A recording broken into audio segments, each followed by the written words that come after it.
বন্ধুগণ, আজকের দিনে দাঁড়িয়ে আমরা এমন একটি সময় অতিক্রম করছি যখন ভারতবর্ষ তার ইতিহাসের এক গভীর সংকটের মধ্যে দিয়ে যাচ্ছে। রাজনীতি, অর্থনীতি এবং সমাজ প্রতিটি স্তরে এক গভীর অনিশ্চয়তা ও অবক্ষয় লক্ষ্য করা যাচ্ছে। স্বাধীনতার ৭৭ বছর পরেও আমাদের গণতন্ত্র ও সামাজিক কাঠামো এমন এক জায়গায় এসে দাঁড়িয়েছে যেখানে মানুষের অধিকারের প্রশ্ন, ধর্মনিরপেক্ষতার ভবিষ্যৎ এবং অর্থনৈতিক স্থিতিশীলতা ক্রমশ সংকটে পড়ছে। আমার পরিচিতি খুব সাধারণ, আমি ইস্পাত ভয়েস। আমি বিশ্বাস করি, ইতিহাসের এই সময়ে আমাদের সবার উচিত বর্তমান পরিস্থিতিকে বিশ্লেষণ করা এবং ভবিষ্যতের জন্য একটি সঠিক দিশা খুঁজে বের করা। এই অডিওর মাধ্যমে আমি সেই প্রচেষ্টাই করব। আমাদের এই আলোচনায় আমি তুলে ধরব কিভাবে বর্তমান কেন্দ্রীয় সরকার, বিশেষত বিজেপি এবং তার মূল সংগঠন আরএসএস আমাদের গণতন্ত্রকে ধ্বংস করছে। কিভাবে একসময়ের উদীয়মান অর্থনীতি ধ্বংসের মুখে দাঁড়িয়ে আছে এবং কিভাবে সাধারণ মানুষ, বিশেষত সংখ্যালঘু, শ্রমজীবী এবং কৃষকরা এই সংকটের সবচেয়ে বড় শিকার। আমরা দেখব কিভাবে ধর্মীয় মেরুকরণ, সাম্প্রদায়িক প্রচারণা এবং সংখ্যালঘুদের কণ্ঠস্বর রোধ করার মাধ্যমে এক নতুন ধরনের শাসন ব্যবস্থা প্রতিষ্ঠা করা হচ্ছে। এই সংকট শুধু রাজনৈতিক নয়, এটি অর্থনৈতিক এবং সামাজিক ক্ষেত্রেও গভীরভাবে প্রভাব ফেলেছে। একদিকে যখন বেকারত্ব সর্বোচ্চ মাত্রায় পৌঁছেছে, তখন আদানি এবং আম্বানিদের মতো কর্পোরেটদের সম্পদ বেড়ে চলেছে। ২. যখন আমাদের কৃষকরা ফসলের ন্যায্য দাম পাচ্ছেন না, তখন কর্পোরেট কোম্পানিগুলি দেশের প্রাকৃতিক সম্পদ লুট করছে। ৩. যখন সংখ্যালঘু সম্প্রদায়ের মানুষ নিজেদের অস্তিত্ব রক্ষার জন্য লড়াই করছেন, তখন কেন্দ্রীয় সরকার তাদের কণ্ঠস্বরকে রোধ করতে আইন, প্রশাসন এবং হিংসার ব্যবহার করছে। আমরা আজ এমন এক পরিস্থিতিতে আছি যেখানে গণতন্ত্র শুধু একটি নামমাত্র প্রতিষ্ঠান হয়ে দাঁড়িয়েছে। নির্বাচনে জয়লাভ করতে যে অর্থ ও শক্তি ব্যবহার করা হচ্ছে, তাতে মানুষের প্রকৃত মতামতের কোনো স্থান নেই। আরএসএসের মতাদর্শ দেশজুড়ে ছড়িয়ে দিয়ে আমাদের ইতিহাস, সংস্কৃতি এবং শিক্ষা ব্যবস্থাকে বিকৃত করা হচ্ছে। আমাদের দেশের ভবিষ্যৎ তখনই নিশ্চিত হবে যখন আমরা গণতান্ত্রিক, ধর্মনিরপেক্ষ এবং সমাজতান্ত্রিক কাঠামোর দিকে ফিরে যাব। কিন্তু সেই লক্ষ্যে পৌঁছাতে গেলে প্রথমে আমাদের বর্তমান সংকটগুলোকে গভীরভাবে বিশ্লেষণ করতে হবে। এই অডিও আলোচনায় আমি আপনাদের সামনে 4টি মূল বিষয় বিশদভাবে তুলে ধরব। ১. ভারতের বর্তমান রাজনৈতিক পরিস্থিতি এবং তার কারণ। ২. অর্থনৈতিক অবনতি এবং এর প্রভাব। ৩. ধর্মীয় বিভাজন এবং সংখ্যালঘুদের উপর আক্রমণ। ৪. সামাজিক অবস্থা এবং ভবিষ্যতের দিশা। বন্ধুগণ, এই আলোচনা কেবল তথ্য বা পরিসংখ্যান বিশ্লেষণ নয়, এটি আমাদের দেশের ভবিষ্যৎ নিয়ে একটি চিন্তাশীল প্রচেষ্টা। আজকের দিনটি শুধু আমাদের নয়, আগামী প্রজন্মের ভবিষ্যতও নির্ধারণ করবে। তাই আমাদের সচেতন হওয়া, সংগ্রাম করা এবং ঐক্যবদ্ধ হওয়া জরুরি। আজকের আলোচনার উদ্দেশ্য: ১. বর্তমান সংকটের প্রকৃতি বোঝা। ২. সমস্যা সমাধানের বাস্তবসম্মত পথ খুঁজে বের করা। ৩. কিভাবে আমরা সাধারণ মানুষ হিসেবে এই লড়াইয়ে অংশ নিতে পারি, তার দিশা খুঁজে পাওয়া। আমরা যারা বামপন্থী আন্দোলনের সঙ্গে জড়িত, তাদের জন্য এটি এক বিশেষ সময়। আমাদের চিন্তা ভাবনার মাধ্যমে শুধু সমস্যা নির্ধারণ নয়, তার কার্যকরী সমাধান খুঁজে পাওয়াও জরুরি। এই আলোচনা সেই প্রচেষ্টারই অংশ। বন্ধুগণ, আলোচনা শুরু করার আগে আপনাদের একটি কথা বলতে চাই, এই লড়াই শুধু একটি দলের বিরুদ্ধে নয়, এটি একটি আদর্শের বিরুদ্ধে। এটি এক শোষণের কাঠামোর বিরুদ্ধে সংগ্রাম, যেখানে সাম্য, মানবিক অধিকার এবং গণতান্ত্রিক মূল্যবোধকে বারবার অবহেলা করা হয়েছে। আজকের আলোচনা সেই সমস্ত অবহেলিত মূল্যবোধগুলিকে পুনরুদ্ধারের জন্য একটি আহ্বান। আসুন, এই আলোচনা শুরু করি এবং দেখি কিভাবে আমরা একসঙ্গে একটি সুন্দর, সমতাভিত্তিক এবং শান্তিপূর্ণ ভারতের স্বপ্ন পূরণ করতে পারি। ভারতের রাজনৈতিক পরিবেশ ও কেন্দ্রীয় সরকারের ভূমিকা। ১. কেন্দ্রীয় সরকারের শাসননীতির মৌলিক প্রকৃতি। ভারতের কেন্দ্রীয় সরকারের শাসননীতির মৌলিক পরিবর্তন আমরা বিগত কয়েক বছর ধরে প্রত্যক্ষ করছি। বিজেপি সরকার, বিশেষত নরেন্দ্র মোদী এবং তাদের নেতৃত্বে, একদলীয় আধিপত্য প্রতিষ্ঠার লক্ষ্য নিয়ে কাজ করছে। এই সরকারের সাফল্য বা ব্যর্থতার বিচার শুধু নির্বাচনী ফলাফল বা জনমত জরিপের মাধ্যমে করা যায় না, বরং দেশের সাংবিধানিক কাঠামো এবং গণতন্ত্রের ভিত্তিগুলিতে তার প্রভাব কী হচ্ছে, তা বোঝা প্রয়োজন। সরকারের শাসন ব্যবস্থা থেকে স্বাধীন প্রতিষ্ঠানগুলির স্বাধীনতা ক্রমশ দুর্বল হয়ে পড়ছে। নির্বাচন কমিশন, বিচার বিভাগ, সংবাদ মাধ্যম, এই সব ক্ষেত্রেই সরকার নিজস্ব প্রভাব বিস্তার করছে। নাগরিক অধিকার, বাকস্বাধীনতা, মত প্রকাশের স্বাধীনতা এসবের প্রতি সরকারের মনোভাব ও আচরণ সংকুচিত হচ্ছে, যার ফলে ভারতে একটি গভীর রাজনৈতিক সংকট সৃষ্টি হচ্ছে। ২. বিজেমূলের একদলীয় শাসনের লক্ষ্য। বিজেপির দীর্ঘমেয়াদী পরিকল্পনা হল দেশের রাজনীতি, প্রশাসন এবং সমাজ ব্যবস্থায় একদলীয় আধিপত্য প্রতিষ্ঠা করা। এটি ভারতের সাংবিধানিক কাঠামোর বিরোধী, যেখানে বহু দলের প্রতিযোগিতা এবং মতামতের স্বাধীনতা নিশ্চিত করা হয়। নির্বাচনী পদ্ধতিতে বিপুল অর্থের ব্যবহার, সরকারের পক্ষ থেকে প্রশাসনিক ক্ষমতার অপব্যবহার এবং রাজনৈতিক বিরোধীদের বিরুদ্ধে দুর্নীতির অভিযোগ তোলা এসব কৌশলগুলির মধ্যে পড়ে। বিজেপি সরকার একদিকে প্রচার করছে মেক ইন ইন্ডিয়া এবং আত্মনির্ভর ভারত এর মতো স্লোগান, কিন্তু বাস্তবে তাদের নীতির লক্ষ্য বড় বড় কর্পোরেট কোম্পানির জন্য সুবিধা তৈরি করা। ৩. গণতন্ত্রের উপর আঘাত। ভারতের সংবিধান ভারতের নাগরিকদের মৌলিক অধিকার এবং গণতান্ত্রিক প্রক্রিয়ার মাধ্যমে সরকার পরিচালনার নিশ্চয়তা দেয়। কিন্তু বর্তমান কেন্দ্রীয় সরকারের শাসন ব্যবস্থায় এই মৌলিক অধিকারগুলো ক্রমশ ক্ষতিগ্রস্ত হচ্ছে। সংসদে আইন পাশের প্রক্রিয়া ব্যাহত করা হচ্ছে, যেখানে সরকার বিরোধী দলের মতামত নিয়ে আলোচনা না করে একতরফাভাবে বিল পাশ করছে। সার্বিকভাবে, সরকারের এই আচরণ দেশটির গণতান্ত্রিক প্রতিষ্ঠানগুলিকে দুর্বল করে দিচ্ছে এবং ভারতকে এক স্বৈরতান্ত্রিক শাসনের দিকে নিয়ে যাচ্ছে। ৪. কর্পোরেটদের স্বার্থ রক্ষা এবং সাধারণ মানুষের স্বার্থ উপেক্ষা। বিজেপি সরকারের শাসনে সাধারণ মানুষের স্বার্থ থেকে বেশি গুরুত্ব পেয়েছে কর্পোরেট কোম্পানির স্বার্থ। রাষ্ট্রায়ত্ত সংস্থাগুলি বেসরকারীকরণ করে বড় বড় শিল্পপতিদের হাতে তুলে দেওয়া হচ্ছে। উদাহরণ হিসেবে নেওয়া যেতে পারে রাষ্ট্রায়ত্ত এয়ার ইন্ডিয়া এবং অন্যান্য সরকারি সংস্থাগুলির বিক্রি।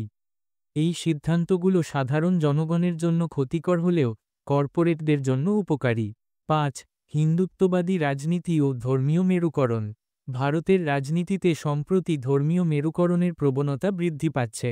বিজেপি সরকারের এক বৃহত্তম কৌশল হল হিন্দুত্ব এর রাজনীতি, যার মাধ্যমে তারা হিন্দু ধর্মের প্রতি এক ধরনের সহানুভূতি তৈরি করছে এবং একতরফাভাবে সংখ্যালঘুদের প্রতি বিদ্বেষ ছড়িয়ে দিচ্ছে। সিএএ, এনআরসি, গোরখার নামে হিংসা, লাভ জিহাদ ইত্যাদি বিষয়ে প্রচারণা চালিয়ে সরকার তার শক্তি বৃদ্ধি করছে। ধর্মীয় বিভাজন সৃষ্টি করে রাজনৈতিক ফায়দা নেওয়া হচ্ছে, যা ভারতীয় সমাজের ঐক্য এবং সংহতিতে মারাত্মক প্রভাব ফেলছে। ৬. উদাহরণ: আন্দোলন, কৃষি আইন প্রত্যাহার, নোটবন্দি ইত্যাদি। সরকারের বিভিন্ন সিদ্ধান্ত যেমন আন্দোলন, কৃষি আইনের প্রত্যাহার, নোটবন্দি ইত্যাদি প্রত্যেকটি সিদ্ধান্তই জনগণের মৌলিক অধিকারের প্রতি আক্রমণ হিসেবে কাজ করেছে। আন্দোলন সংখ্যালঘু মুসলিম সম্প্রদায়কে লক্ষ্য করে পরিচালিত হয়েছিল। কৃষি আইনের প্রবর্তন কৃষকদের মধ্যে ব্যাপক ক্ষোভ সৃষ্টি করেছিল, যা গণ আন্দোলনে পরিণত হয়েছিল এবং অবশেষে সরকারকে আইন প্রত্যাহারের সিদ্ধান্ত নিতে বাধ্য করেছিল। নোটবন্দি, যা সরকারের পক্ষ থেকে কালো টাকা প্রতিরোধের উদ্দেশ্যে নেওয়া হয়েছিল, আসলে সাধারণ মানুষের দৈনন্দিন জীবনে বিশাল বিপর্যয় সৃষ্টি করেছে। বিরোধী দলগুলির ভূমিকা ও চ্যালেঞ্জ। ১. বিরোধী ঐক্যের অভাব এবং তার কারণ। ভারতের বিরোধী দলগুলি দীর্ঘদিন ধরে ঐক্যবদ্ধ হতে ব্যর্থ হয়েছে। কংগ্রেস, বামপন্থী দলগুলি এবং আঞ্চলিক দলগুলির মধ্যে আদর্শগত অমিল, কৌশলগত ভুল এবং নেতৃত্বের সমস্যা বিরোধী ঐক্যকে দুর্বল করেছে। ভারতীয় রাজনীতিতে একটি বৃহৎ বিপদ হল একাধিক দলের মধ্যে বিভাজন, যা বিজেপির একক ক্ষমতার প্রতিষ্ঠা সহজ করেছে। কংগ্রেসের দুর্বলতা এবং বামপন্থীদের রিজেন্ট সংগঠন নিয়ে নানা বিভ্রান্তি বিরোধীদের মধ্যে একত্রিত হওয়ার প্রয়োজনীয়তা কমিয়ে দিয়েছে। কংগ্রেস ও আঞ্চলিক দলগুলির অবস্থান ও সীমাবদ্ধতা। কংগ্রেস দীর্ঘদিন ধরে বিজেপির বিরোধী শক্তি হিসেবে বিবেচিত হলেও তার সাংগঠনিক দুর্বলতা এবং নেতৃত্বের অভাব আজ তার শক্তিকে ক্ষতিগ্রস্ত করেছে। আঞ্চলিক দলগুলি যেমন তৃণমূল কংগ্রেস, অখিলেশ যাদবের সমাজবাদী পার্টি এবং অন্যান্য দলগুলি নিজেদের রাজ্য পর্যায়ে শক্তিশালী হলেও কেন্দ্রের বিরুদ্ধে তাদের সাংগঠনিক এবং কৌশলগত একতা অভাব রয়েছে। কংগ্রেস দল আজও জনগণের আস্থার পুনরুদ্ধার করতে ব্যর্থ হয়েছে। আঞ্চলিক দলগুলির মধ্যে দলীয় স্বার্থ এবং রাজ্যভিত্তিক পার্থক্য তাদের একত্রিত হওয়ার পথে বাধা সৃষ্টি করেছে। বামপন্থীদের দুর্বলতা ও পুনরুত্থানের সম্ভাবনা। বামপন্থী দলগুলি, যা একসময় ভারতের রাজনৈতিক স্তরের প্রধান শক্তি ছিল, আজ তাদের প্রভাব হারিয়ে ফেলেছে। তবে বামপন্থী আন্দোলনের পুনরুজ্জীবন একটি অতীব গুরুত্বপূর্ণ দৃষ্টিভঙ্গি হয়ে উঠেছে। পশ্চিমবঙ্গে বামের অবস্থা দুর্বল হলেও নতুন নেতৃত্ব এবং জনসমর্থন তৈরির জন্য তৎপর হতে হবে। অন্যান্য রাজ্যে বামপন্থী দলের সংগ্রামী ইতিহাস এবং জনগণের সমর্থন পুনরুদ্ধারের জন্য নতুনভাবে কাজ করতে হবে। 4. মিডিয়ার পক্ষপাত এবং গণমাধ্যমের ভূমিকা। ভারতের মিডিয়া আজ একটি নির্দিষ্ট রাজনৈতিক দলের পক্ষের হয়ে কাজ করছে। ভারতের অধিকাংশ মিডিয়া বাড়ানো হয়েছে বা ব্যবসায়িক স্বার্থের জন্য পক্ষপাতিত্ব করছে, যা জনগণের মধ্যে বিভ্রান্তি সৃষ্টি করছে। গণমাধ্যমকে একটি নিরপেক্ষ ভূমিকা পালন করতে হবে, যাতে জনগণ সরকারের বিরুদ্ধে কোনো প্রকার পক্ষপাতিত্ব ছাড়াই সঠিক তথ্য পায়। রাজ্য রাজনীতি ও ভারতের বৈচিত্র্য। 1. পশ্চিমবঙ্গের ভূমিকা। পশ্চিমবঙ্গ ভারতের রাজনৈতিক মানচিত্রে একটি বিশেষ স্থান দখল করে আছে। ঐতিহাসিকভাবে এটি বামপন্থী আন্দোলনের প্রাণকেন্দ্র এবং সামাজিক ন্যায় প্রতিষ্ঠার এক দৃষ্টান্ত। কিন্তু সাম্প্রতিক বছরগুলিতে তৃণমূল কংগ্রেসের শাসনে রাজ্যের রাজনৈতিক পরিস্থিতি এক ভিন্ন রূপ পেয়েছে। তৃণমূল কংগ্রেসের প্রকৃত চরিত্র, BJP B team. Trinamool Congress নিজেকে বিজেপির প্রধান বিরোধী শক্তি হিসেবে দেখাতে চাইলেও বাস্তবিক অর্থে এটি আরএসএস এবং বিজেপির এজেন্ডা বাস্তবায়নে একটি ছদ্মবেশী শাখা সংগঠন। বিজেপি প্রতি নীরব সমর্থন। রাজ্যে ব্যাপক দুর্নীতির প্রমাণ সত্ত্বেও বিজেপি সরকার তৃণমূলের বিরুদ্ধে কার্যকর কোনো পদক্ষেপ নিচ্ছে না। এর মূল কারণ হল, তৃণমূল প্রকৃতপক্ষে বিজেপির বি টিম হিসেবে কাজ করছে, যা বামপন্থীদের দুর্বল করে দেওয়া এবং প্রকৃত বিরোধী শক্তিকে দমিয়ে রাখার একটি কৌশল। বামপন্থী শক্তিকে নির্মূল করার চেষ্টা। তৃণমূল সরকার ক্ষমতায় এসে বামপন্থী সংগঠনগুলোর উপর দমন পীড়নের রাজনীতি শুরু করেছে। গ্রামাঞ্চল থেকে শহর পর্যন্ত বামপন্থী কর্মীদের উপর হামলা এবং তাদের রাজনৈতিক কার্যক্রম বাধাগ্রস্ত করার প্রচেষ্টা তৃণমূলের প্রকৃত উদ্দেশ্য প্রকাশ করে। পশ্চিমবঙ্গের রাজনৈতিক চ্যালেঞ্জ এবং বিজেপির এন্ট্রি পয়েন্ট। বিজেপি পশ্চিমবঙ্গের রাজনৈতিক ক্ষেত্রকে ধর্মীয় মেরুকরণের মাধ্যমে দখল করার চেষ্টা চালাচ্ছে। তৃণমূলের দুর্নীতি বিজেপির এন্ট্রি সহজ করছে। তৃণমূল সরকারের দুর্নীতি, কাটমানি এবং প্রশাসনিক ব্যর্থতা বিজেপিকে রাজ্যে একটি শক্তিশালী বিকল্প হিসেবে তুলে ধরার সুযোগ করে দিয়েছে।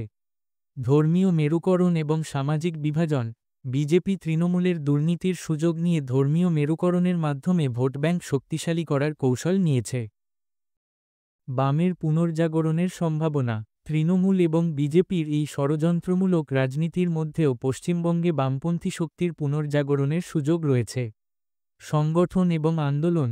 বামপন্থী দলগুলো নতুন প্রজন্মের মধ্যে সামাজিক ন্যায় এবং অর্থনৈতিক সমতার আদর্শ ছড়িয়ে দিয়ে জনগণের আস্থা অর্জন করতে শুরু করেছে। বিকল্প শক্তি হিসেবে আত্মপ্রকাশ।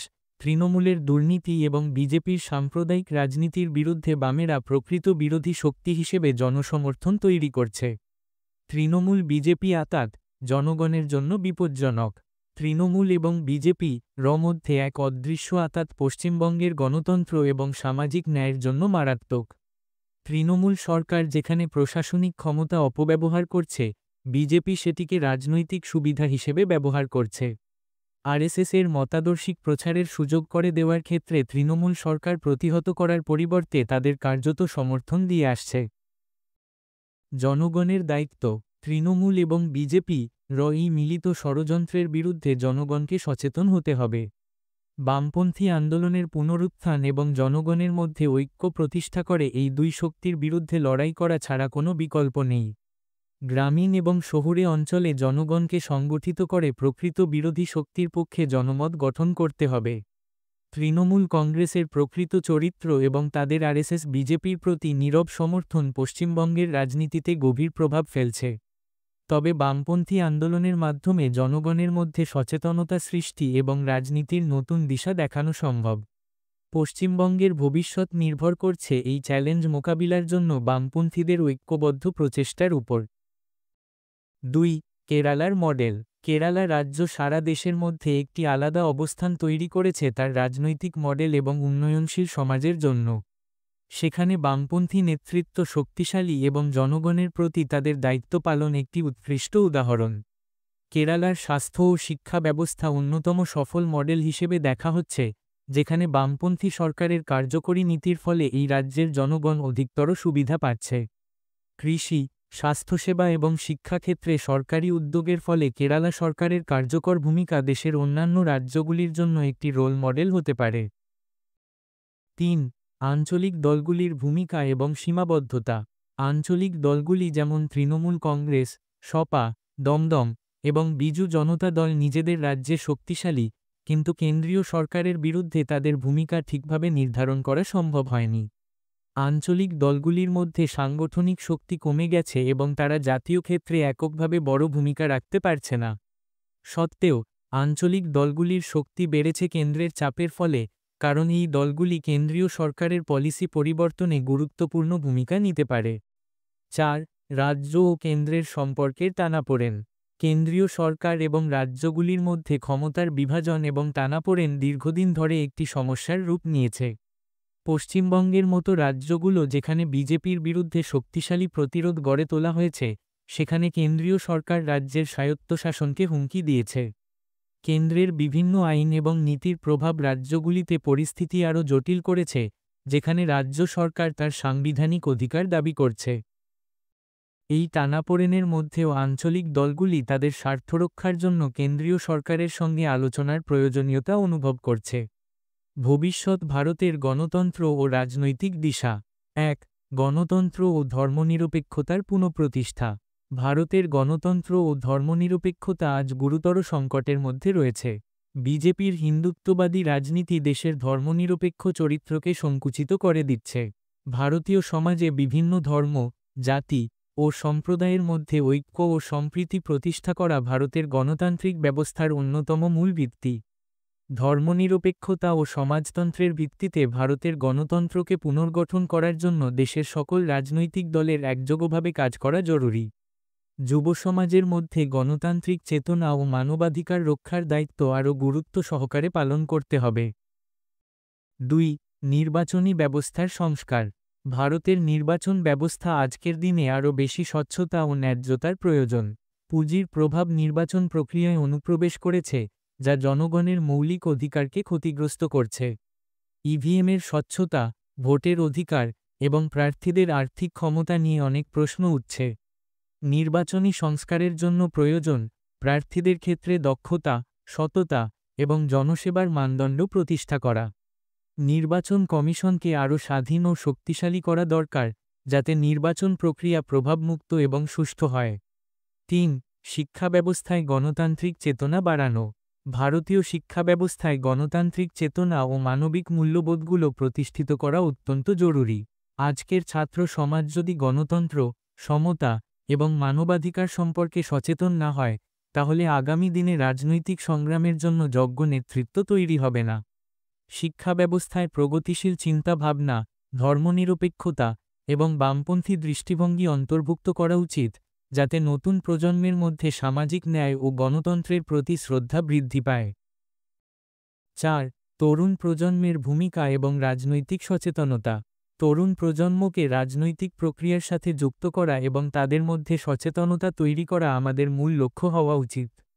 আজকের যুবকরা যদি সচেতন না হয়, তাহলে আগামী দিনে দেশের গণতান্ত্রিক ব্যবস্থায় সংকট সৃষ্টি হতে পারে।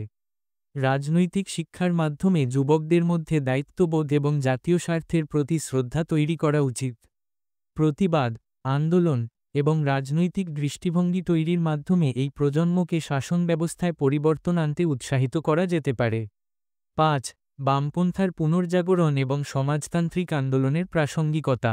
বামপন্থী আন্দোলনের পুনর্জাগরণ ভারতের গণতান্ত্রিক ব্যবস্থা এবং সমাজের সামাজিক ন্যায় প্রতিষ্ঠার জন্য প্রয়োজনীয়। ভারতে সমাজতান্ত্রিক আন্দোলনের পুনঃপ্রতিষ্ঠা জাতির ভবিষ্যৎ গঠনে গুরুত্বপূর্ণ ভূমিকা রাখতে পারে। বামপন্থীরা যদি তাদের আদর্শ নিয়ে জনগণের কাছে পৌঁছাতে পারে এবং সঠিক সংগঠন তৈরি করতে পারে, তবে ভারতে নতুন করে প্রগতিশীল রাজনৈতিক শক্তির সৃষ্টি সম্ভব। ৬. জনগণকে রাজনীতিতে সক্রিয় ভূমিকা নিতে উদ্বুদ্ধ করা। বাঙালি সমাজের ইতিহাসে জনগণের অংশগ্রহণ এবং সংগ্রাম অত্যন্ত গুরুত্বপূর্ণ ভূমিকা পালন করেছে।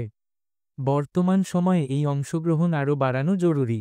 জনগণের রাজনৈতিক সচেতনতা বৃদ্ধি করতে হবে, যাতে তারা সরকারের দুর্নীতি এবং অপশাসনের বিরুদ্ধে প্রতিবাদ করতে পারে।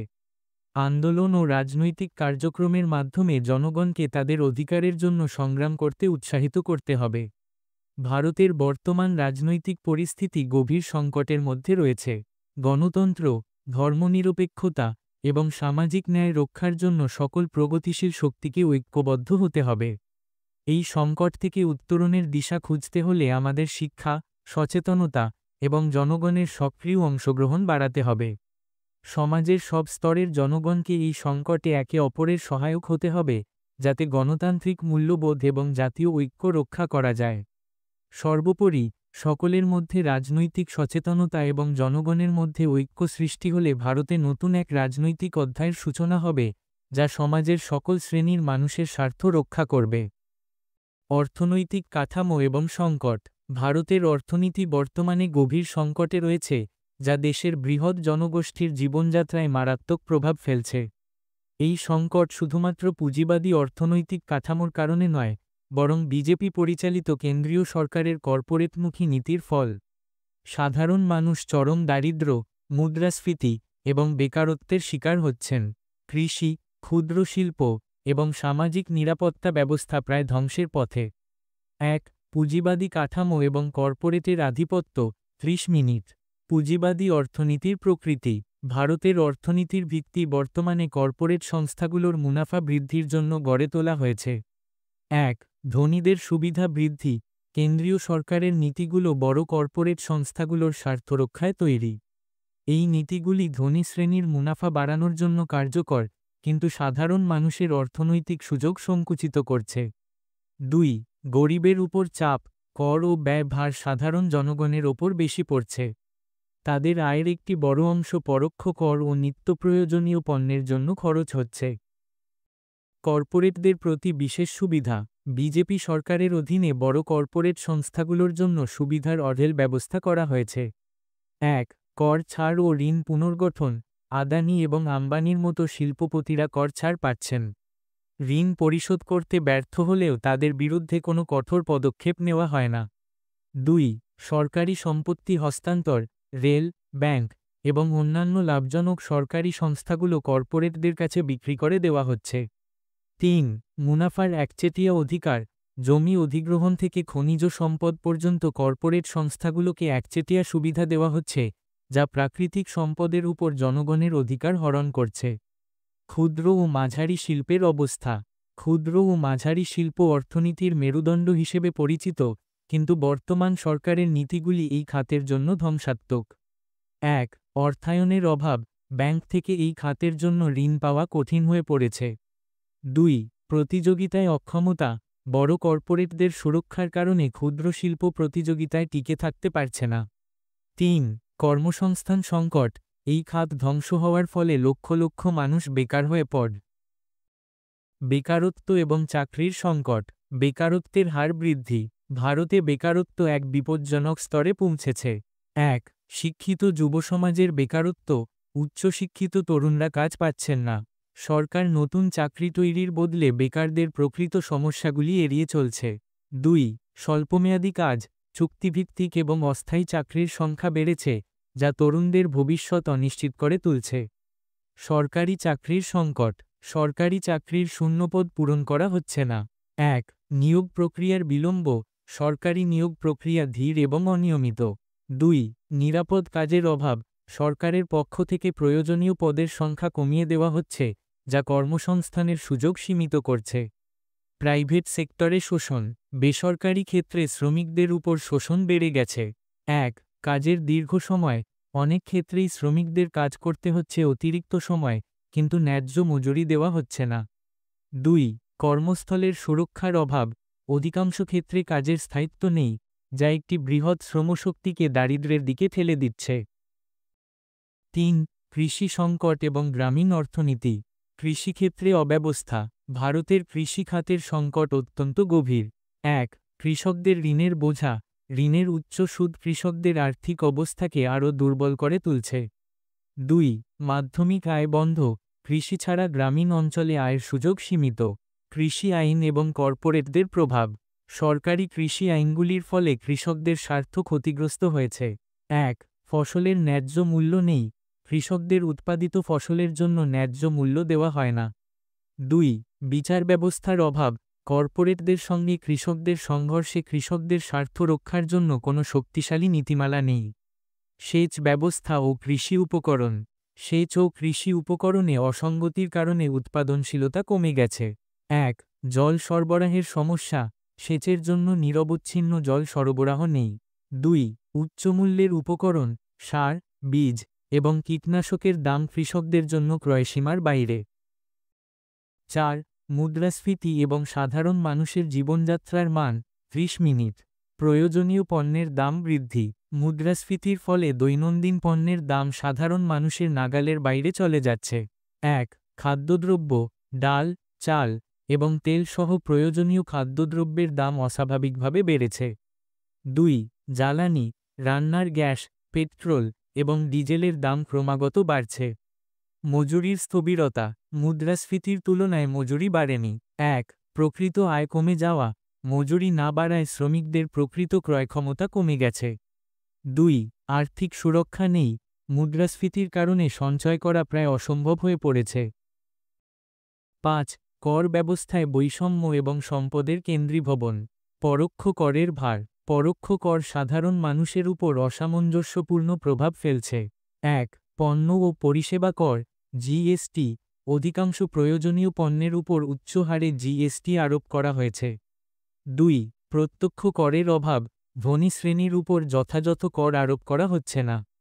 সরকারি সম্পত্তির বেসরকারীকরণ। বেসরকারীকরণের মাধ্যমে সম্পদ কর্পোরেটদের হাতে কেন্দ্রীভূত হচ্ছে। ১. রেল ও ব্যাংক। সরকারি সম্পদ কর্পোরেটদের কাছে হস্তান্তর করা হচ্ছে, যা জনগণের সম্পদকে হরণ করছে। ২. লাভজনক সংস্থার বিক্রয়। লাভজনক সরকারি সংস্থাগুলি কর্পোরেটদের মুনাফার জন্য বিক্রি করে দেওয়া হচ্ছে। ভারতের অর্থনৈতিক কাঠামোকে নতুন দিশা দিতে হলে নিম্নলিখিত পদক্ষেপ প্রয়োজন। ১. কর্পোরেট নির্ভরতা কমিয়ে কৃষি ও ক্ষুদ্র শিল্পের প্রতি গুরুত্ব বাড়ানো। ২. শ্রমিক ও কৃষকদের সুরক্ষা এবং তাদের আয়ের ন্যায্যতা নিশ্চিত করা। ৩. মুদ্রাস্ফীতি নিয়ন্ত্রণ এবং প্রয়োজনীয় পণ্যের উপর পরোক্ষ কর হ্রাস। ৪. ধনীদের উপর উচ্চ কর আরোপ এবং সরকারি সম্পত্তি সংরক্ষণ। বামপন্থী আদর্শ এবং সংগ্রামী পারে ভারতের অর্থনীতিকে এই সংকট থেকে মুক্তি দিতে। জনগণের মধ্যে সচেতনতা বৃদ্ধি এবং সংগঠনের মাধ্যমে বিকল্প অর্থনীতির পথে হাঁটা এখন সময়ের দাবি। ধর্মীয় সংকট এবং সংখ্যালঘুদের উপর আক্রমণ। ভারতের ধর্মীয় পরিবেশ বর্তমানে গভীর সংকটের মধ্যে দিয়ে যাচ্ছে। ধর্মীয় বিভাজন এবং সংখ্যালঘুদের উপর হামলা কেবলমাত্র একটি সাময়িক ঘটনা নয়, এটি একটি পরিকল্পিত রাজনৈতিক কৌশলের অংশ। বিজেপি এবং আরএসএসের মতো দক্ষিণপন্থী শক্তি তাদের একচেটিয়া আধিপত্য বজায় রাখতে এবং ধর্মকে রাজনৈতিক হাতিয়ার হিসেবে ব্যবহার করতে এই সংকট তৈরি করেছে। ১. আরএসএসের হিন্দুত্ববাদী প্রকল্প। আরএসএসের আদর্শিক ভিত্তি। আরএসএসের প্রধান লক্ষ্য হল ভারতের ধর্মনিরপেক্ষ কাঠামোকে ধ্বংস করে হিন্দু রাষ্ট্র প্রতিষ্ঠা করা। ১. হিন্দুত্ব বনাম হিন্দু ধর্ম। হিন্দুত্ব হল একটি রাজনৈতিক মতাদর্শ যা হিন্দু ধর্মের সার্বিকতাকে সীমাবদ্ধ করে। ২. ধর্মীয় বিভাজনের নীতি। আরএসএস এবং তার সহযোগী সংগঠনগুলো হিন্দু মুসলিম বিভাজনকে আরও গভীর করতে নানা ধরনের ষড়যন্ত্রমূলক প্রচারণা চালায়। ৩. ইতিহাস বিকৃতি। শিক্ষা ব্যবস্থায় ইতিহাস বিকৃত করে মুসলিম শাসকদের নিন্দা করা এবং হিন্দুদের বীরত্ব প্রচার করা তাদের কৌশলের অংশ। বিজেপির রাজনৈতিক কৌশল। বিজেপি আরএসএসের এই মতাদর্শকে ব্যবহার করে নিজেদের রাজনৈতিক ক্ষমতা সংহত করে। ১. ধর্মের নাম ব্যবহার। নির্বাচনী প্রচারণায় মন্দির নির্মাণ, ধর্মীয় আচার এবং হিন্দু জনতার আবেগকে কাজে লাগিয়ে ভোটারদের প্রভাবিত করা হয়। ২. ধর্মীয় উত্তেজনা সৃষ্টির কৌশল। নির্বাচনের সময় বা বড় আন্দোলনের আগে সাম্প্রদায়িক সংঘর্ষ বাঁধিয়ে ভোট ব্যাংক সুরক্ষিত করা হয়। ৩. ধর্মনিরপেক্ষতার উপর আক্রমণ। সাংবিধানিকভাবে প্রতিষ্ঠিত ধর্মনিরপেক্ষ নীতিকে দুর্বল করে শুধুমাত্র হিন্দুদের জন্য একটি প্রাধান্যবাদী কাঠামো তৈরির চেষ্টা চলছে। ২. সংখ্যালঘুদের উপর হামলা এবং নিপীড়ন। মুসলিম সম্প্রদায়ের উপর হামলা। ভারতে মুসলিমদের বিরুদ্ধে সাম্প্রতিক হামলা এবং তাদের উপর সামাজিক ও অর্থনৈতিক বৈষম্য অত্যন্ত উদ্বেগজনক। ১. গো রক্ষা এবং ভুয়া অভিযোগে লিঞ্চিং। গো রক্ষার নামে মুসলিমদের উপর হামলা চালানো হচ্ছে। এগুলো শুধুমাত্র ব্যক্তিগত অপরাধ নয়, এগুলি সংগঠিত আক্রমণের উদাহরণ। 2. মুসলিমদের অর্থনৈতিক বর্জন। মুসলিম ব্যবসায়ীদের টার্গেট করা, তাদের দোকান বন্ধ করে দেওয়া বা বয়কট করা আরএসএস এবং বিজেপি র সক্রিয় প্রচেষ্টা। 3. বাসস্থান ও জমি থেকে উচ্ছেদ। মুসলিম সম্প্রদায়ের জমি অধিগ্রহণ বা তাদের ধর্মীয় স্থাপনাকে ধ্বংস করার প্রচেষ্টা চলছে। খ্রিস্টান সম্প্রদায়ের উপর নিপীড়ন। ভারতের উত্তর পূর্বাঞ্চল এবং দক্ষিণ ভারতের কিছু এলাকায় খ্রিস্টান সম্প্রদায়কে নিশানা করা হচ্ছে। 1. ধর্মান্তর বিরোধী আইন। ধর্মান্তরের নামে খ্রিস্টান মিশনারিদের আটক করা এবং তাদের কাজকে বাধাগ্রস্ত করা হচ্ছে। 2. গির্জায় হামলা। গির্জা ভাঙচুর এবং খ্রিস্টান সম্প্রদায়ের ধর্মীয় জমায়েতে বাধা সৃষ্টি করা হচ্ছে। 3. সামাজিক বয়কট। স্থানীয় পর্যায়ে খ্রিস্টানদের সাথে সামাজিক মেলামেশা বন্ধ করার হুমকি দেওয়া হচ্ছে। 3. ধর্মীয় মেরুকরণ এবং সমাজের উপর প্রভাব। ধর্মীয় মেরুকরণের রাজনীতি। ধর্মীয় মেরুকরণ বিজেপি র একটি প্রধান রাজনৈতিক অস্ত্র। 1. নাগরিকত্ব সংশোধন আইন সিএএ এবং এনআরসি। এই আইন মুসলিমদের নাগরিকত্ব থেকে বঞ্চিত করার একটি পরিকল্পিত কৌশল। 2. উত্তেজনা সৃষ্টি। বিভিন্ন সময়ে মসজিদ এবং মন্দির নিয়ে বিতর্ক উস্কে দিয়ে সংখ্যালঘুদের বিরুদ্ধে হিংসা ছড়ানো হয়। 3. বিজেপির নির্বাচনী লাভ। এই বিভাজনমূলক রাজনীতির মাধ্যমে বিজেপি হিন্দু ভোট একত্রিত করতে সক্ষম হয়েছে। সমাজে সংহতির অভাব। ধর্মীয় মেরুকরণ সমাজে গভীর বিভাজন তৈরি করছে। 1. সামাজিক মেলামেশায় ভাঙন। ভিন্ন ধর্মের মানুষের মধ্যে বন্ধুত্ব এবং বিশ্বাস নষ্ট হচ্ছে। 2. পারিবারিক এবং স্থানীয় স্তরে উত্তেজনা। ধর্মীয় বিভাজনের কারণে পরিবার এবং স্থানীয় সমাজে মতবিরোধ বাড়ছে। 3. অস্থিরতা। সাম্প্রদায়িক উত্তেজনা এবং হিংসার ফলে সামগ্রিক সমাজ অস্থির হয়ে পড়েছে। 4. সংখ্যালঘুদের সাংস্কৃতিক এবং ধর্মীয় অধিকার হরণ। মুসলিম সম্প্রদায়ের উপর সাংস্কৃতিক আক্রমণ। 1. হিজাব নিষিদ্ধকরণ। মুসলিম মহিলাদের পোশাকের স্বাধীনতায় বাধা সৃষ্টি করা হচ্ছে। 2. মাদ্রাসা শিক্ষা ধ্বংস। মাদ্রাসাগুলোতে ধর্মীয় শিক্ষার পাশাপাশি আধুনিক শিক্ষার সুযোগ সীমিত করা হচ্ছে। 3. ধর্মীয় উৎসবের উপর নিষেধাজ্ঞা। মুসলিম ধর্মীয় জমায়েত এবং ঈদের মতো উৎসবকে সীমিত করার প্রচেষ্টা চলছে। খ্রিস্টান সম্প্রদায়ের উপর সাংস্কৃতিক চাপ। 1. ধর্মীয় সংগঠনকে বাধা। খ্রিস্টান মিশনারি এবং সাহায্য সংস্থার কাজের উপর নানা রকমের বিধি নিষেধ আরোপ করা হচ্ছে। 2. গোয়ার সংস্কৃতির উপর চাপ। খ্রিস্টান সংখ্যাগরিষ্ঠ এলাকাগুলোতেও হিন্দুত্ববাদ চাপিয়ে দেওয়া হচ্ছে। সাম্প্রদায়িক শিক্ষা ব্যবস্থা। 1. ধর্মীয় প্রভাবিত পাঠ্যক্রম। শিক্ষার মধ্যে ধর্মীয় বিষয় ঢুকিয়ে একটি প্রজন্মকে সাম্প্রদায়িক করে তোলা হচ্ছে। 2. সংখ্যালঘুদের ঐতিহাসিক অবদান উপেক্ষা। মুসলিম এবং খ্রিস্টান সম্প্রদায়ের ঐতিহাসিক অবদান পাঠ্যপুস্তকে প্রায় মুছে ফেলা হয়েছে। সংখ্যালঘুদের অধিকার রক্ষার লড়াই। ভারতে ধর্মীয় সংকট এবং সংখ্যালঘুদের উপর নিপীড়নের অবসান ঘটাতে হলে সমাজতান্ত্রিক এবং ধর্মনিরপেক্ষ আন্দোলনকে আরও শক্তিশালী করতে হবে। 1. ধর্মনিরপেক্ষ নীতির পুনঃপ্রতিষ্ঠা। সংবিধানকে কেন্দ্র করে ধর্মনিরপেক্ষতার আদর্শ বাস্তবায়ন করতে হবে। 2. সংখ্যালঘুদের সাংবিধানিক অধিকার রক্ষা। সংখ্যালঘুদের জন্য সংরক্ষণ এবং বিশেষ নীতি গ্রহণের মাধ্যমে তাদের সামাজিক ও অর্থনৈতিক নিরাপত্তা নিশ্চিত করা। 3. আরএসএস বিজেপি র মতাদর্শের প্রতিরোধ। একটি শক্তিশালী বামপন্থী আন্দোলন গড়ে তুলে ধর্মীয় বিভাজনের বিরুদ্ধে জনমত সংগঠিত করা। সংখ্যালঘুদের অধিকার রক্ষা এবং সমাজের ধর্মীয় সংহতি বজায় রাখতে একটি সমবায় ভিত্তিক আন্দোলনের প্রয়োজন, যা সমগ্র জনগণের স্বার্থ রক্ষা করবে এবং আরএসএস বিজেপি র বিভাজনমূলক রাজনীতির বিরুদ্ধে শক্তিশালী প্রতিরোধ গড়ে তুলবে। সামাজিক অবস্থা এবং শ্রমজীবী মানুষের সংগ্রাম। ভারতের সমাজ আজ এক গভীর সংকটের মধ্য দিয়ে যাচ্ছে। অর্থনৈতিক বৈষম্য, ধর্মীয় মেরুকরণ এবং রাষ্ট্রের কর্পোরেটমুখী নীতির ফলে শ্রমজীবী মানুষ চরম শোষণ ও নিপীড়নের শিকার হচ্ছে। এই পরিস্থিতি কেবল পুঁজিবাদের একটি অঙ্গ নয়, এটি একটি পরিকল্পিত শোষণমূলক কাঠামোর অংশ। শাসক শ্রেণী শ্রমজীবী মানুষের প্রতি তাদের দায়িত্ব অস্বীকার করে কর্পোরেটদের হাতে সমাজের সমস্ত সম্পদ তুলে দিচ্ছে। এই পরিস্থিতি বিশ্লেষণ করতে হলে সমাজের প্রতিটি স্তর এবং শ্রমজীবী মানুষের জীবনের প্রতিটি দিক গভীরভাবে পর্যবেক্ষণ করতে হবে। 1. ভারতের বর্তমান সামাজিক অবস্থা। সমাজে বৈষম্যের প্রকোপ। ভারতের সমাজ চিরকালই বৈষম্যের শিকার, তবে বর্তমান সময়ে এটি নতুন মাত্রা পেয়েছে। শাসক শ্রেণী জাতপাত, ধর্ম এবং অর্থনৈতিক শ্রেণীর মধ্যে বিভাজন বাড়িয়ে বৈষম্যকে সাংগঠনিকভাবে পরিচালনা করছে। ১. ধনী ও দরিদ্রের ফারাক। সাম্প্রতিক রিপোর্ট অনুযায়ী ভারতের শীর্ষ ১% মানুষের হাতে দেশের ৭৭% সম্পদ কেন্দ্রীভূত। অন্যদিকে গ্রামের দরিদ্র মানুষদের কাছে ২ বেলার খাবার জোগাড় করাই একটি চ্যালেঞ্জ। অর্থনৈতিক বৈষম্যের এই চরম স্তর সামাজিক অস্থিরতার অন্যতম কারণ। ২. জাতপাতের ভিত্তিতে বৈষম্য। দলিত এবং আদিবাসীদের সামাজিক ও অর্থনৈতিক শোষণ এখনও পুরোদমে চলছে। দলিতদের বিরুদ্ধে অপরাধ যেমন ধর্ষণ, জমি দখল এবং শারীরিক নিপীড়ন ক্রমশ বেড়ে চলেছে।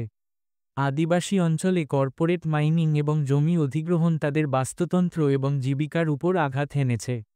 ৩. নারীদের অবস্থা। নারী শ্রমিকরা শোষণের শিকার হচ্ছে সর্বাধিক। গ্রামীণ নারী শ্রমিকদের মজুরি নগণ্য এবং কাজের সুরক্ষা প্রায় নেই। গার্হস্থ্য সহিংসতা এবং যৌন হয়রানি তাদের দৈনন্দিন জীবনের অংশ হয়ে দাঁড়িয়েছে। কর্মক্ষেত্রে লিঙ্গ বৈষম্য এবং গৃহস্থালী কাজের স্বীকৃতি না দেওয়ার মাধ্যমে নারীদের অবস্থা আরও খারাপ হচ্ছে। শ্রমজীবী মানুষের জীবনযাত্রা। ১. অসংগঠিত খাতের শোষণ। ভারতের ৯৩% শ্রমিক অসংগঠিত খাতে কাজ করে, যেখানে মজুরি ন্যূনতম এবং সুরক্ষার কোনো নিশ্চয়তা নেই। শ্রমিকদের একদিন কাজ না করলে পরিবার অনাহারে থাকে। ২. বেকারত্বের হার বৃদ্ধি। সরকার যেখানে প্রতি বছর ২ কোটি কর্মসংস্থানের প্রতিশ্রুতি দিয়েছিল, সেখানে প্রতিদিন চাকরি হারাচ্ছে হাজার হাজার মানুষ। কারখানাগুলির বেসরকারীকরণ এবং স্বয়ংক্রিয় প্রযুক্তির কারণে কাজের সুযোগ হ্রাস পাচ্ছে। ৩. মহামারীর প্রভাব। কোভিড-১৯ মহামারীর সময় লক্ষ লক্ষ শ্রমিক শহর ছেড়ে গ্রামে ফিরে গিয়েছিল, তবে গ্রামে জীবিকা নির্বাহের কোনো সুরাহা পায়নি। শহরে ফিরে এসেও তারা আরও কম মজুরিতে কাজ করতে বাধ্য হয়েছে। ২. শ্রমিক আন্দোলন এবং তার চ্যালেঞ্জ। ভারতের শ্রমিক আন্দোলনের ইতিহাস।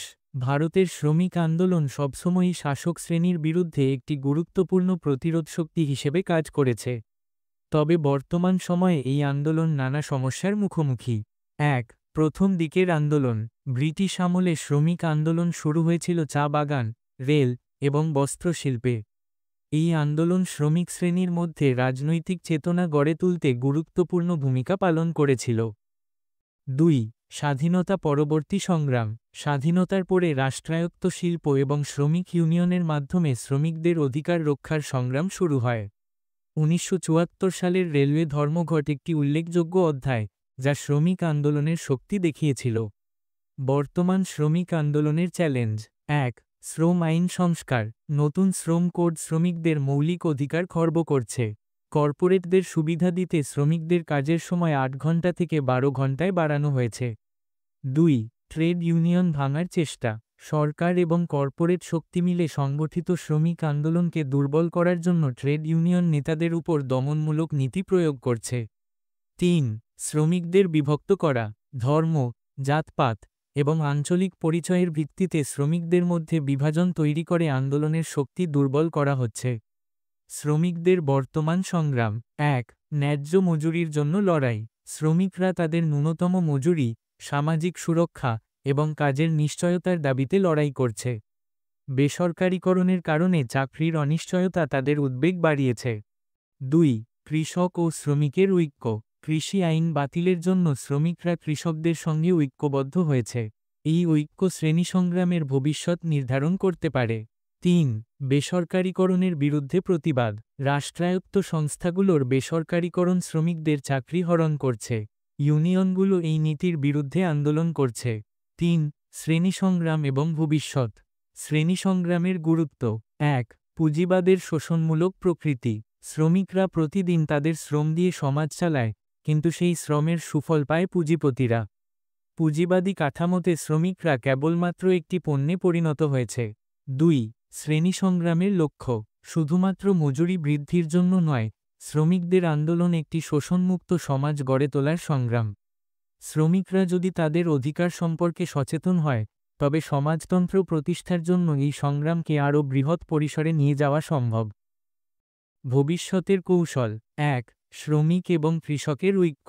শ্রমিক এবং কৃষকদের মধ্যে ঐক্য গড়ে তোলা অত্যন্ত জরুরি। এই ঐক্য পুঁজিবাদী শোষণের বিরুদ্ধে সবচেয়ে শক্তিশালী প্রতিরোধ হতে পারে। 2. রাজনৈতিক চেতনার বিকাশ। শ্রমিকদের মধ্যে রাজনৈতিক সচেতনতা বৃদ্ধি করে তাদের অধিকার এবং দায়িত্ব সম্পর্কে জানাতে হবে। 3. আন্তর্জাতিক শ্রমিক সংহতি। ভারতীয় শ্রমিকদের আন্তর্জাতিক শ্রমিক আন্দোলনের সঙ্গে যুক্ত করতে হবে। বামপন্থী আন্দোলনের ভূমিকা। 1. বামপন্থার নেতৃত্বে আন্দোলন।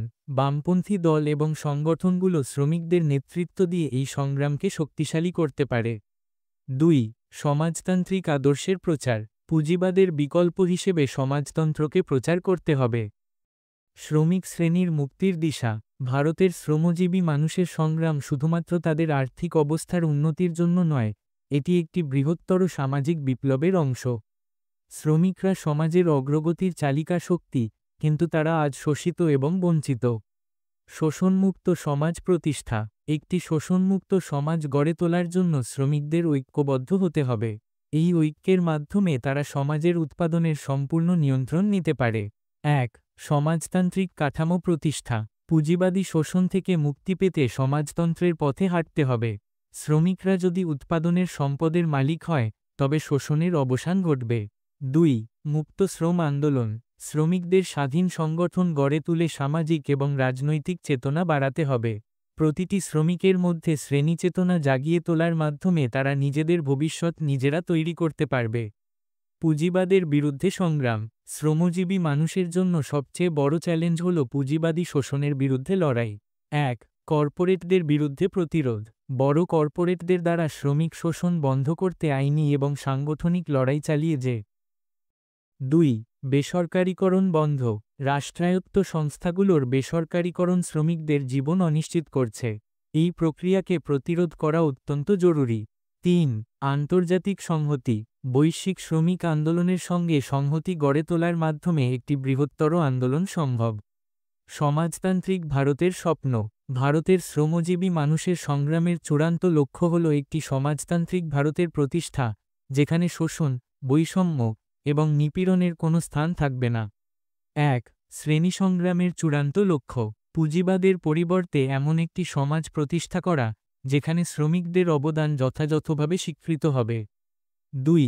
সমাজতন্ত্রের পথচলা। একটি উন্নত, মানবিক সমাজ প্রতিষ্ঠার জন্য সমাজতান্ত্রিক আন্দোলনকে এগিয়ে নিয়ে যেতে হবে। বামপন্থী নেতৃত্বের ভূমিকা। বামপন্থী শক্তিগুলোই শ্রমিক আন্দোলনকে ঐক্যবদ্ধ এবং সুশৃঙ্খলভাবে পরিচালনা করতে পারে। 1. বামপন্থী আদর্শের প্রসার। সমাজতান্ত্রিক আদর্শের প্রসার করে শ্রমজীবী মানুষের মধ্যে শোষণমুক্ত সমাজ গড়ার স্বপ্ন জাগাতে হবে। 2. রাজনৈতিক নেতৃত্বের গুরুত্ব।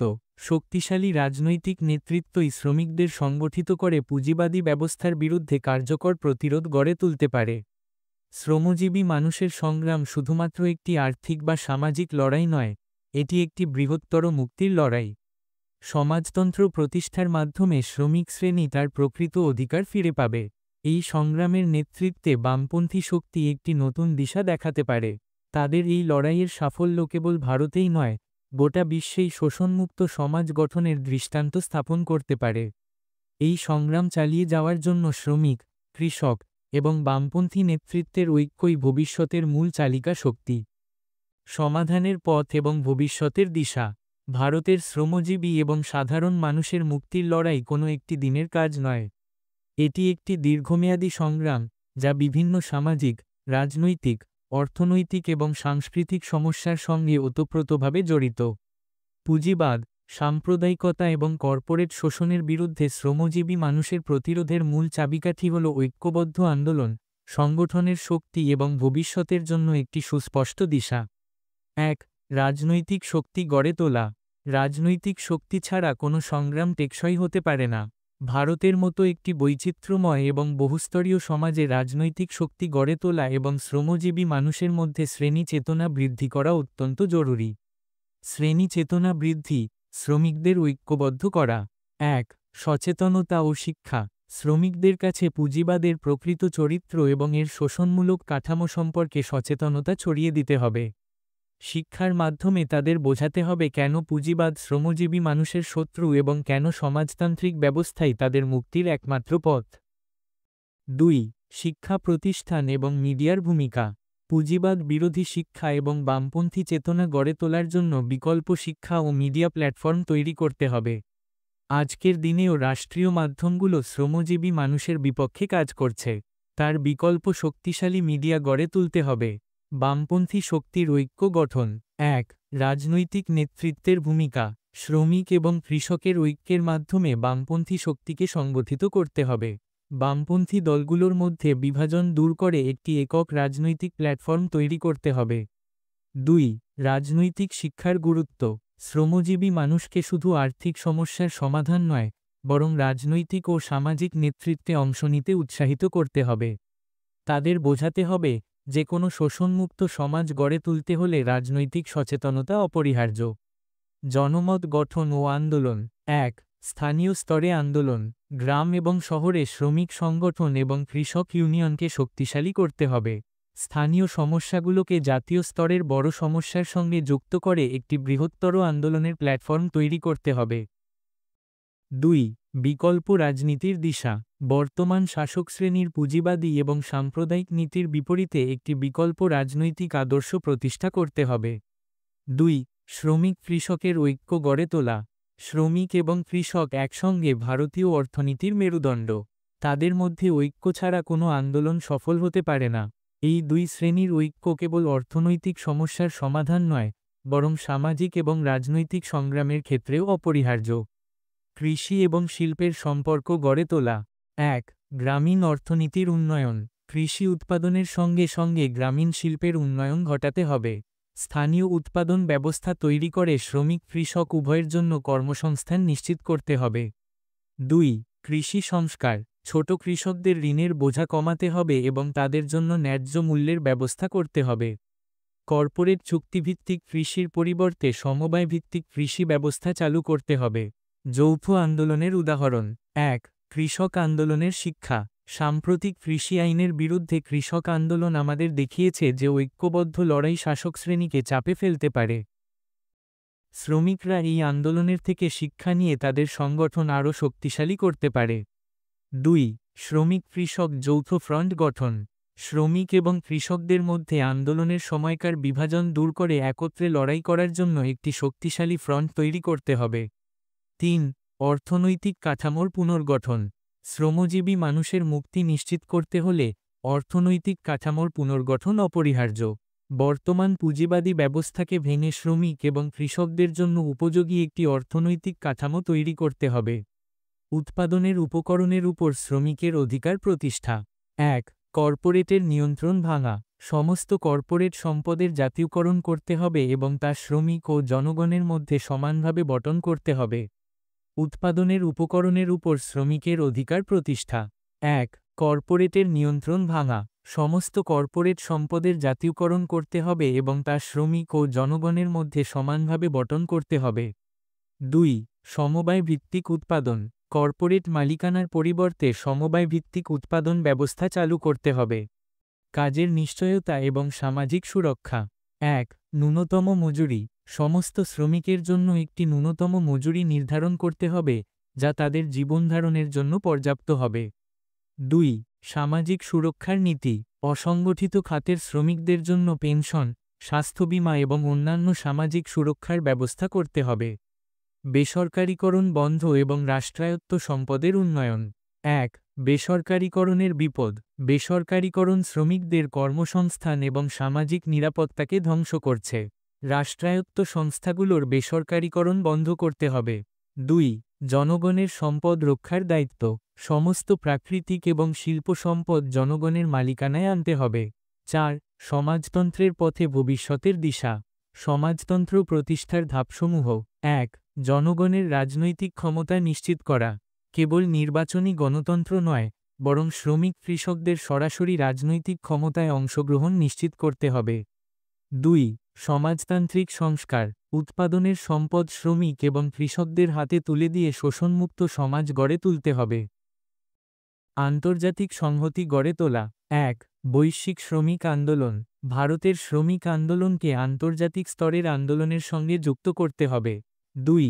বিকল্প অর্থনৈতিক নীতি। বিশ্বব্যাপী পুঁজিবাদী অর্থনীতির বিকল্প একটি ন্যায়সঙ্গত অর্থনৈতিক কাঠামো তৈরি করতে হবে। একটি শোষণমুক্ত সমাজের দিশা।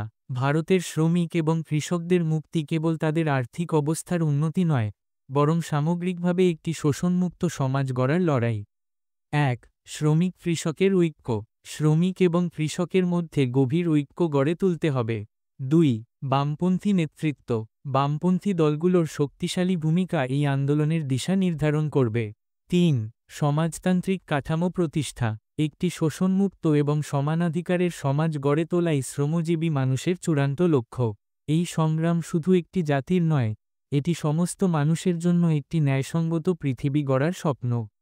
সমাজতন্ত্রই এর একমাত্র পথ। উপসংহারে আমরা দেখতে পাই, বর্তমান ভারতের সামাজিক, অর্থনৈতিক এবং রাজনৈতিক সংকটের মূলে রয়েছে একটি অতি শক্তিশালী পুঁজিবাদী এবং সাম্প্রদায়িক চক্র, যা দেশের শ্রমজীবী মানুষের স্বার্থের বিরুদ্ধে কাজ করছে। এই চক্র কেবল অর্থনৈতিক বৈষম্য বাড়িয়েই থেমে থাকেনি, বরং মানুষের মধ্যে ধর্মীয় বিভাজন তৈরি করে সমাজের ভ্রাতৃত্ববোধকে দুর্বল করেছে। রাজ্যের শাসনক্ষমতা একটি নির্দিষ্ট গোষ্ঠীর হাতে কেন্দ্রীভূত হয়েছে, যারা কর্পোরেট লুট এবং শোষণের মাধ্যমে জনগণের অধিকার কেড়ে নিচ্ছে।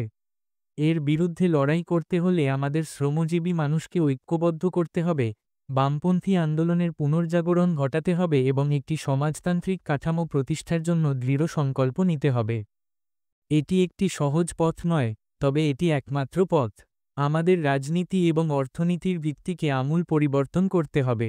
সমাজের প্রতিটি স্তরে সমতা ও ন্যায় প্রতিষ্ঠার জন্য রাজনৈতিক শিক্ষা, সাংস্কৃতিক বিপ্লব এবং শ্রমজীবী মানুষের ঐক্য অত্যন্ত গুরুত্বপূর্ণ। রাজনীতি কেবল ক্ষমতার খেলা নয়, এটি একটি দীর্ঘস্থায়ী আন্দোলন, যা শোষিত এবং বঞ্চিত মানুষের অধিকার ফিরিয়ে দেওয়ার জন্য নিরলসভাবে কাজ করে। ভারতের মাটিতে একটি নতুন স্বপ্ন বুনতে হবে, যেখানে কোনো ধর্ম বা জাত নয়, বরং মানুষ তার প্রকৃত পরিচয় পরিচিত হবে। শ্রমিক, কৃষক এবং সাধারণ মানুষের সংগ্রাম একদিন সফল হবেই, কারণ ইতিহাস সাক্ষ্য দেয় যে শোষিতের লড়াই কখনো বৃথা যায় না। আমাদের পথ সমাজতন্ত্রের, আমাদের লক্ষ্য শোষণমুক্ত সমাজ।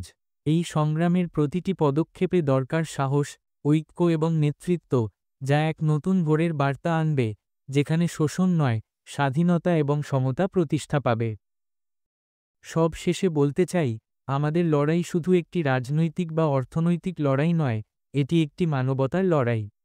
একটি শোষণমুক্ত সমাজ গড়ার জন্য আমাদের ঐক্যবদ্ধ হতে হবে, সংগ্রামের পথকে আরও সুদৃঢ় করতে হবে। ইস্পাতের মতো দৃঢ় এবং অটুট মনোবল নিয়ে আমরা সবাই এগিয়ে চলি, কারণ এই লড়াই শুধুমাত্র আমাদের নয়, এটি আমাদের ভবিষ্যৎ প্রজন্মের জন্য। ইস্পাত ভয়েস এর সঙ্গে থাকার জন্য ধন্যবাদ। যদি এই আলোচনাটি আপনার ভালো লেগে থাকে, তবে শেয়ার করুন এবং আমাদের ফলো করুন। আপনার সমর্থনই আমাদের ভবিষ্যৎ লড়াইয়ের শক্তি। সংগ্রাম আমাদের অধিকার, সমাজতন্ত্র আমাদের লক্ষ্য।